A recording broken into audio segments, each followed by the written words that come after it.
Wow! Wow!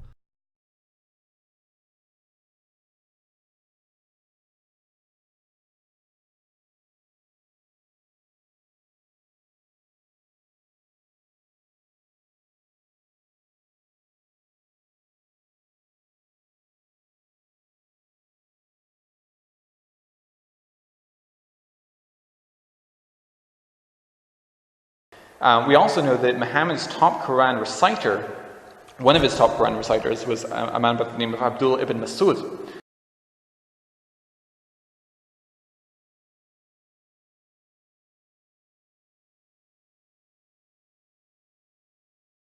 And Abdullah ibn Masud, there's a hadith tradition where he says that the people have been guilty of deceit in the reading of the Quran. I prefer to read according to the recitation of him whom I love, namely Muhammad, rather than that of Zayd ibn Thabit.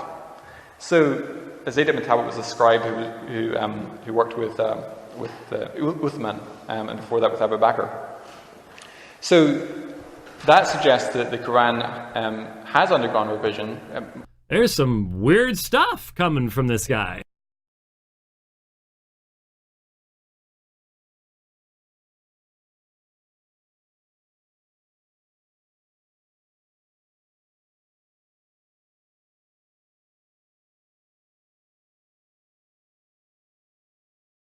Being guilty of deceit.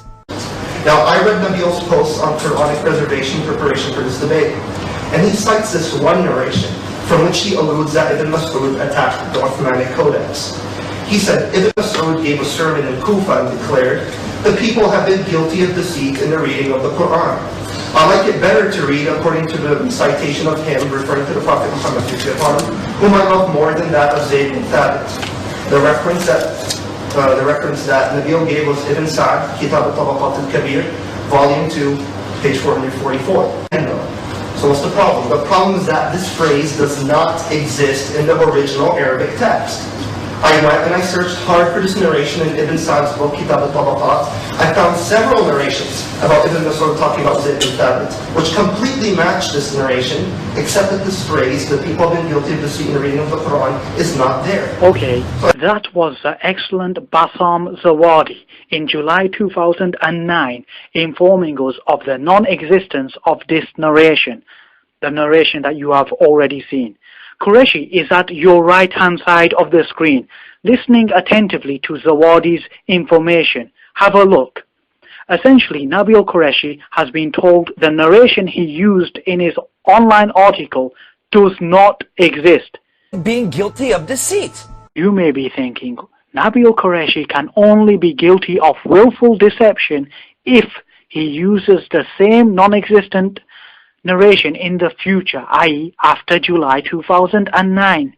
Well, let's fast forward to September 2010 to a YouTube video by Nabeel Qureshi which he made with his partner David Wood, and imagine our shock, disgust and outrage when we saw this clip from Nabeel's latest video in which he is using the same non-existent narration which he had been warned about.